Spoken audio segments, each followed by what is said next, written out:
नमस्कार, मैं हूं कुलदीप और आप देख रहे हैं हेडलाइंस यूपी। भारतीय किसान यूनियन और राकेश टिकैत के नेतृत्व में फिर से मुजफ्फरनगर के जीआईसी मैदान में अनिश्चितकालीन धरना दे दिया। इसके प्रमुख मुद्दे हैं, मैं आपको दिखाऊंगा काफ़ी वीडियो पे। इसके प्रमुख मुद्दे हैं आवारा पशु हो या गन्ना भुगतान हो, कई सारी बिजली की समस्या को लेकर इन्होंने अनिश्चितकालीन धरना यहाँ पर दिया है। और हमारे साथ मंगराम त्यागी जी हैं, इनसे बातचीत करेंगे कि क्या फिर से ज़रूरत क्यों आन पड़ी है, बार बार जो धरना ही एकमात्र विकल्प बचा है क्या इनके लिए। सर, स्वागत है आपका। बस सबसे पहले तो मैं आपका जो चैनल है इसको बधाई देता हूँ, आप लोगों का स्वागत करते हैं। आप किसानों के जो मुद्दे हैं, इनको जो किसानों की आवाज़ है, शासन तक कान खोलने का काम करते हैं, सरकार के कान खोलने का काम करते हैं। इसके लिए आप बधाई के पात्र हैं। देखो, जैसा भी आपने पूछा है भाई, ये ऐसी क्या ज़रूरत है पड़ी। ये जो भारतीय जनता पार्टी की जो सरकार है, समाजवादी पार्टी हो, बहुजन समाज पार्टी हो, कांग्रेस हो, विपक्ष तो ख़त्म ही कर दिया। जो भी आदमी विपक्ष का बोलता है, ये उसके खिलाफ सीबीआई, ईडी वगैरह तरह तरह की जो एजेंसी हैं या पुलिस बल का सहायता लेते हैं। कोई इनके सामने बोल लो ना, ये वो सरकार है भारतीय जनता पार्टी के नुकारे कि जो हम कर देंगे वही फाइनल है, हमारे सामने ना बोल लो। अच्छा हो मंदा हो, बस जो हमने कर दिया वो अहम भ्रष्ट में हमी, जो एक गीता का सार है, मैं ही सब कुछ हूँ तो यही सब कुछ है।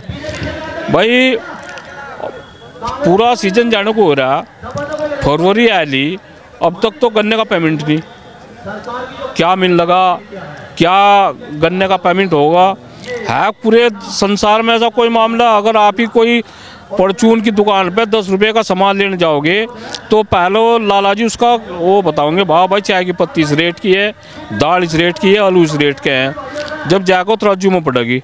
लेकिन किसान जो है कितने हज़ार टन क्विंटल गन्ना वो जायरा रोड ले ली। यानी कि ये कितना अंधेर खाता है, कितना बड़ा अन्याय है। बिजली के बिल हैं, जितने भी अधिकारी बैठे हैं, मतलब जो है कितना बड़ा किसान हो, उसे पूरे सीजन में 1 लाख रुपए की बाद में खर्चा पर्चा काट कर 1 लाख रुपए की सो बचत नहीं होती। और इन्होंने कर दिया कि बिजली के बिल हैं, एक किसान पर 8-10 हज़ार रुपये का बिल आने लगा, 5-4 हज़ार का घर का जा, 8-10 का भंका आने लगा। तो ये तो सारी फसल बेच कर बिजली वालों का ही नहीं पेट भरने का। मुख्यमंत्री तो कह रहे हैं कि किसानों का भी केवल कटने नहीं चाहिए, कि राहत दी है।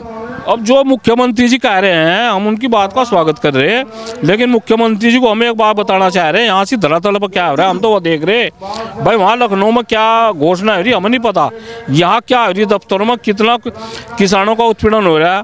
अब देखो, ये एक बात बता रहे, एक मामला उठा दिया सरकार ने, आवारा पशु, कोई काव सेंचुरी बना रहे, पशु तो आवारा हो नहीं सकता। आवारा तो हमारा आप हो सका, सरकार आवारा हो सके, पशु तो पीड़ित है।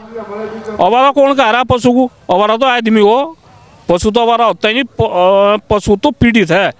ये जो सड़कों पर घूम रहे हैं, कोई गाड़ी ने टक्कर मार दी, किसी का पैर टूट रहा है, किसी की गर्दन टूट रही, और ये किसानों की जो सब फसल खाई गई, बर्बाद कर दी।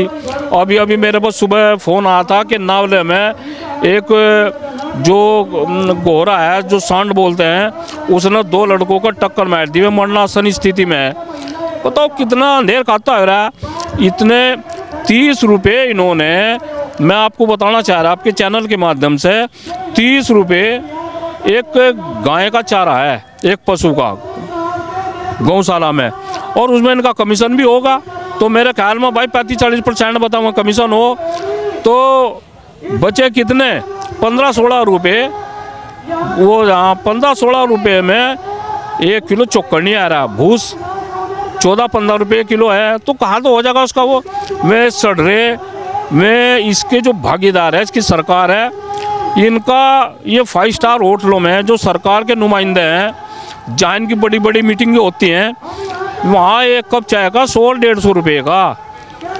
और गाय माता, जिसको गाय माता बोलते हैं, और हमारे जो पशु हैं उनके लिए 30 रुपये मत है, मात्र 16-17 रुपये राजा कमीशन काट कर, तो ये अन्याय है। और किसान तो इन्होंने बर्बाद कर रख दिया सरकार ने। ये आंदोलन चला है, हमारे राष्ट्रीय प्रवक्ता श्री राकेश टिकैत जी के द्वारा ऐलान कर दिया गया अनिश्चितकालीन धरना चलेगा। बिजली के मुद्दे हैं और जो पीड़ित जो जानवर हैं हिंग तिंग फिर रहे, जो इन्होंने सरकार के द्वारा पीड़ित हैं, ये किसानों के द्वारा पीड़ित नहीं, सरकार के द्वारा पीड़ित है। तो इन्होंने जो है वो है सब इसी के उसमें, और किसान तो आज बर्बाद कर दिया इन्होंने। लेकिन यहाँ के जो सांसद हैं, मंत्री भी हैं केंद्र सरकार में, संजीव बालियान जी, वो तो लगातार प्रयास कर रहे हैं कि काऊ सेंचुरी होगी, लगभग 5,000 पशु उसमें एक जगह इकट्ठे हो सकते हैं, उनकी व्यवस्था होगी। लेकिन अब चाहे आपके भारतीय किसान यूनियन हो या RLD के विधायक हो, अब वो उन्हीं का विरोध कर रहे हैं कि ज़मीन पर नहीं बननी चाहिए। देखिए, ये भी मैं आपको बताना चाह रहा हूँ, ये भी है और गलत अफवाह उड़ा रहे हैं। मैं माननीय मंत्री जी के द्वारा जो पहल की गई हम उसका स्वागत करते हैं, लेकिन क्या काऊ सेंचुरी जो है किसानों की ज़मीन पे और जो मजदूर है उनके पट्टे, हम भी उसमें 1 लाख रुपए दे देंगे भाई? ये तो सरकारी धन दे रहे हैं वहाँ से। भारतीय किसान यूनियन तो अपनी तरफ से जो भी सपोर्ट होगी वो करेगी, बना दो, लेकिन किसानों की ज़मीन पर नहीं बनने की।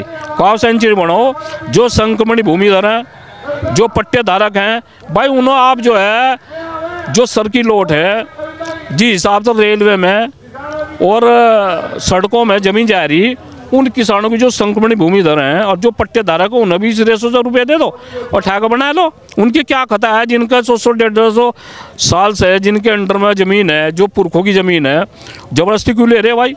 वो गुंडागर्दी चल जाएगी, यहाँ गुंडागर्दी चलने की। हम तो कह रहे हैं हम उसका स्वागत कर रहे, बनाओ, कोई नहीं मना कर रहा है, लेकिन जिस हिसाब से किसानों की और की ज़मीन जा रही, उसी हिसाब से उनको भी जो ना पेमेंट दे दो और उनकी ज़मीन का अधिग्रहण कर लो और बना लो। फ्री में क्यों ले रहे? आप ही बताओ, फ्री में अच्छी है? तो क्या जब तक भुगतान नहीं होगा तब तक चलता रहेगा धरना, या इसमें भी कोई है? अभी 2 दिन का है, 3 दिन का है, या लगभग जब तक भुगतान नहीं होगा तब तक यहाँ पे डटे रहेंगे किसान? ये तो भाई चलता रहेगा, इतना समस्या का समाधान नहीं होता। अब हमारा एक पूर्व जिला, ये हमारा एक जिला अध्यक्ष है, 307 की जो एक फर्जी धारा है उसे लगा के जेल भेज दिया सीओ ने। सत्ताधारी पार्टी के जो नेता और मंत्री हैं उनके इशारे पे उसको जिला अध्यक्ष को, युवा जिला अध्यक्ष कपिल सोम को जेल भेज रखा और उसकी CBI जांच करा लो। और CBI जांच कराने में वो अपने घर पड़ा था, उसे पता भी नहीं झगड़ा कदमों को हुआ। वो उठा के जो है, अब मैं जिम्मेदार हूँ अपने घर का, मैं यहाँ खड़ा है, घर बच्चों में झगड़ा हो जा भाई, मेरी क्या खता है? उसको जेल में भेजने का काम कर रखा। ये तो भाई बदले की भावना से काम कर रहे हैं और इनका बहुत जल्दी इलाज होने वाला सन 2024 नज़दीक है। ये जो है जिस तरह हम लाए थे, लोगों के अरमान थे, किसानों के अरमान थे, सरकार को वोट जो दे रखी, उद्योगपति उन्होंने दे रखी, किसानों ने दे रखी, और किसानों को इन्होंने उत्पीड़न ऐसा कर दिया। अब बस हर किसान पीड़ित है। इलाज तो आप 22 में भी कह रहे थे कि 22 में भी हो जाएगा, हो नहीं गा? खतौली में शुरुआत होगी भाई, खतौली से शुरुआत होगी। अब दरअसल हेमोपैथिक की दवा देने लगे अब जामीन को, जैसा हेमोपैथिक की दवा यहाँ मिली ना खतौली में, हेमोपैथिक की दवा, एलोपैथिक तो दब मरज को, हेमोपैथिक की जो दवा है वो मरज को नीचे तक काटो, खतौली से देनी शुरू कर दी। एक डिब्बा सबको दे दिया, इन्हें अभी 24 आ रहा ना, सबके लिए एक डिब्बा रख कर दे दिया। जितने मंत्री सांसद है आने वाले समय में देख लियो, आपको भी एहसास हो जाएगा। आपकी होम्योपैथिक की दवाई की अपेक्षा हरिंदर मलिक जी भी कह रहे हैं कि अगर भारतीय किसान यूनियन का आशीर्वाद मुझे मिला तो मैं लगभग 8 बजे जीत जाऊंगा। देखो, हम किसी के वो उसमें नहीं आ रहे, कोई हरिंदर मलिक जी हो या कोई और हो, हम किसी का वो नहीं कहते ना, हम किसी की वो कर रहे पक्षधारी। हम तो, हमारे लिए तो सब है, जो भी सत्ता में वो सब किसानों को टारगेट रखते हैं। सत्ता में आने से पहले ये भारतीय जनता पार्टी सरकार थी, जब लोग समाजवादी पार्टी सरकार थी, और हम किसानों ये करेंगे वो करेंगे और इनकी आय दुगने करेंगे। होगी आय दुगनी? जिस किसान पे 5 लाख रुपया कर जाता हो उस पर 12 लाख रुपये का अब जाए इन 7 सालों में, ये आय दुगनी होगी। तो सब ऐसे ही हैं, सब एक थिल्ली के चट्टे बट्टे हैं। बाकी आने वाले समय में बहुत ठीक ठाक रहेगा इनका जो है। यहाँ तो इंदिरा गांधी को नुकाते कि इंदिरा गांधी के बाद क्या होगा देश का, और वही इंदिरा गांधी थी एक दिन जेल के शिकंजों में खड़ी हुई थी। आज देख लो कांग्रेस कहाँ है, तो भारतीय जनता पार्टी का वही हाल होने वाला, बहुत जल्दी हाल होने वाला। पूरी आतंक ठा रखा है इसने भी। तो ये मांगेराम त्यागी जी ने स्पष्ट तौर पे कहा कि अभी इनका इलाज हमारे पास है और भारतीय किसान यूनियन और एक किसान इनका इलाज करेगा। जब तक किसानों की समस्याओं का कोई भी पार्टी समाधान नहीं करेगी तो उसको मुंह तोड़ जवाब देने का काम भारतीय किसान यूनियन करेगी।